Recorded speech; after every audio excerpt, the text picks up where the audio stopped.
tere! Täna räägime finantsplaneerimisest ja sellest, kuidas seada eesmärke, mis pole lihtsalt unistused, vaid reaalsed plaanid, mida saad saavutada. Kui oled valmis oma rahaasju korrastama ja kindlamalt tulevikku vaatama, siis alusta siit. Kuidas seada finantseesmärke? Kui sa tahad jõuda kuhugi, pead teadma, kuhu sa suundud. Sama kehtib ka rahaasjades. Aga lihtsalt öelda, tahan rohkem raha, ei piisa. Siin tuleb appi SMART-meetod ja uskuge mind, see teeb elu palju lihtsamaks. Eesmärgid peavad olema konkreetsed, tea täpselt, mida tahad saavutada. Näiteks koguda 5000 eurot kõlab paremini kui lihtsalt koguda raha. Mõõdetavad, kui palju täpselt. Ajakava. Nii saad jälgida edusamme. Saavutatavad, sea realistlikud eesmärgid. Ära plaani kuuga miljonäriks saada, kuigi unistamine on tore. Tähtsad eesmärk peab sulle korda minema ja motiveerima. Ajaliselt määratletud, pane paika tähtaeg, et eesmärk ei veniks lõputult. Näide, selle asemel, et öelda tahan raha koguda, ütle hoopis kogun 5000 eurot järgmise suveks, et minna unistuste reisile, kas pole selge ja konkreetne. Kuidas koostada pikaajaline finantsplaan?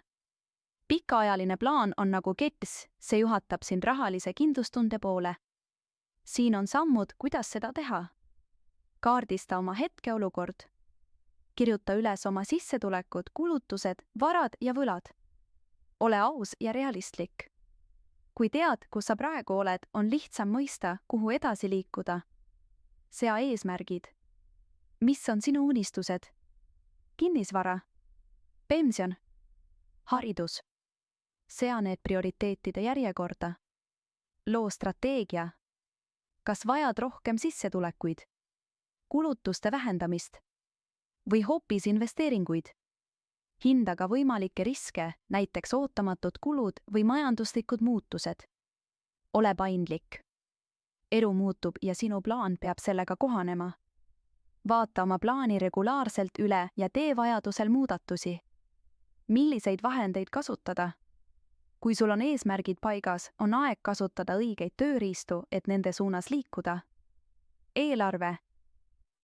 See on alus, jälgi, kuhu su raha läheb ja vaata, kust saad säästa. Hoiukontod.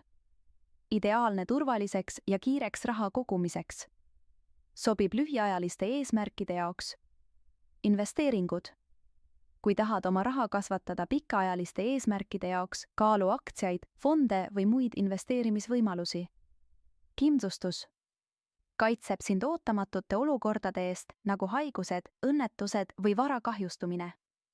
Näpunäide, kasuta kõiki neid vahendeid koos, et luua kindel ja tasakaalustatud finantsplaan. Lõpetuseks. Finantsplaneerimine võib alguses tunduda keeruline, kuid ära unusta, see on sinu rahaline kompass. Kui sul on selged eesmärgid ja paigas plaan nende saavutamiseks, oled teel rahuliku ja kindla tuleviku poole. Järgmises tunnis uurime veelgi põhjalikumalt, kuidas oma finantsplaani efektiivsemaks muuta. Seni aga tee esimene samm ja sea oma SMART-eesmärgid.